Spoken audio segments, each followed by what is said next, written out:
Zuchu ambaye amefanikisha jambo la kipekee baada ya wimbo wake mpya unaitwa Amanda Remix kufikia nafasi ya 12 kwenye V-chart ya iTunes nchini Grenada, kisiwa kilichopo kwenye bahari ya Caribbean kando ya visiwa vya Windward karibu na Trinidad na bara la Amerika Kusini.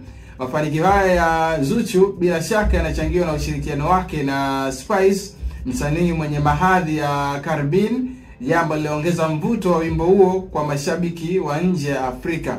Wimbo wa Zuchu unashika nafasi ya 12 ukiwa nyuma ya wimbo unaitwa Long DJ Drugs Clutch Effect unaotoka Sound Ideas.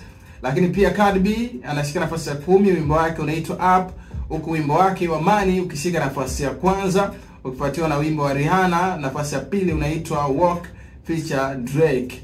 So hizi ni miongoni mwa rekodi ambazo Zuchu ameziweka kupitia Grenada iTunes Top Songs ambazo zinafanya vizuri. Hata yeye mwenyewe pia kupitia Insta story yake ameshare taarifa hii akionyesha ni mtu ambaye amefurahi zaidi kuona wimbo wake ukiwa unaendelea kufanikiwa kwa muda mfupi tu ukiwa umetoka mwezi mmoja uliopita. Zuchu kupitia ukurasa wake wa Instagram pale kwenye Insta story amesherehekea mafanikio hayo na ameandika Amanda Remix imefanikiwa kufikia